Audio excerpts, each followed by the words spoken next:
কি ব্যাপার উঠছো? আরে উঠছো কেন? খেয়ে যাও। তোমার মেয়েকে জিজ্ঞেস করো, তোমার মেয়েকে জিজ্ঞেস করলেই সব জানতে পারবে। আশিক হচ্ছে আমাদের পরিবারের একজন। যখনই ও বাড়িতে আসে তখনই তোমার মেয়ে ওর সাথে ঝগড়া শুরু করে দেয়। তুই কি আশিককে কিছু বলেছিস? তিথি, তোকে আমি জিজ্ঞেস করছি, কিছু বলেছিস কি না? চুপ করে আছিস কেন? কথা উত্তর দিয়ে যা।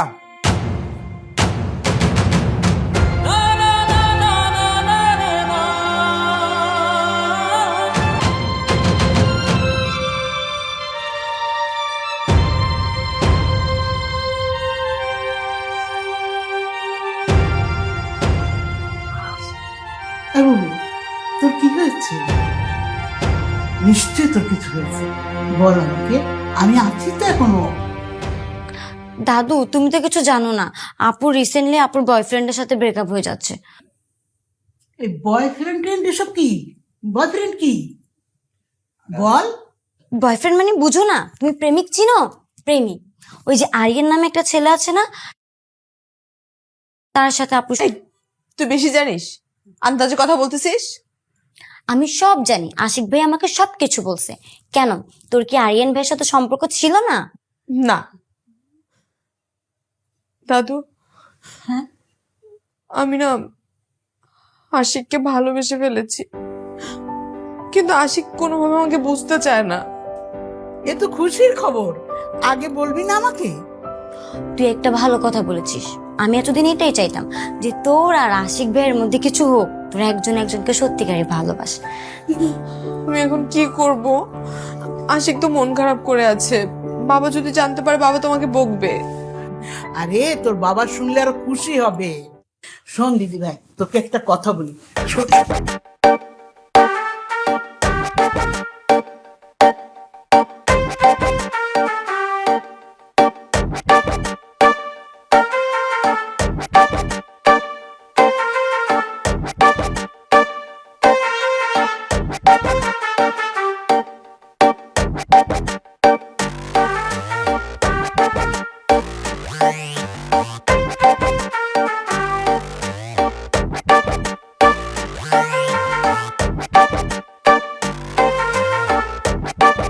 তুই কি সত্যি সত্যি চলে যাবে?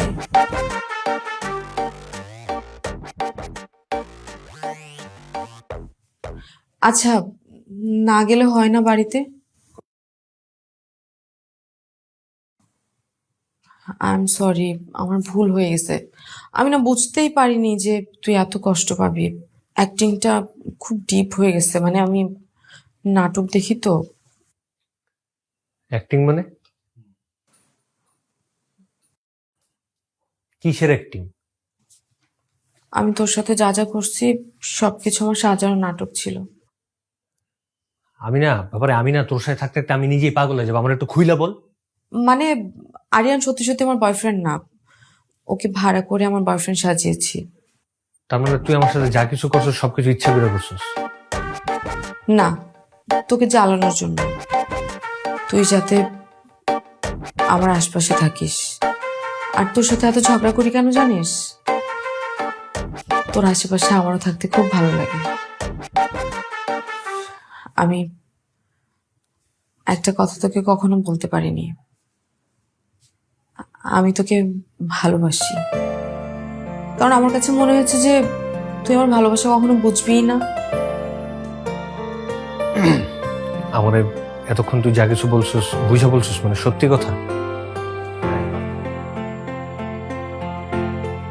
তাহলে আমিও কিছু কথা বলি।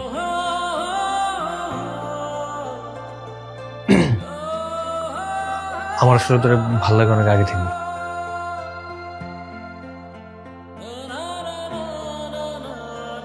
আমি অনেকভাবে নিজেরা বোঝানোর চেষ্টা করছি, কিভাবে বলবো, কিভাবে কি করবো, কিন্তু কোনো সময় কিছু বুঝে উঠতে পারিনি কি করবো।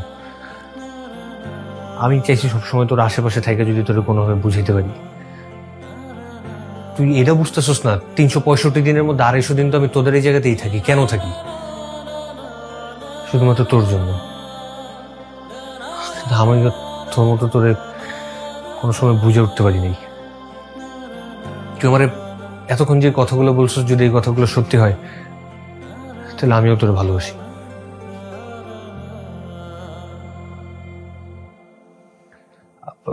কিন্তু আমার একটা শর্ত আছে। কি শর্ত?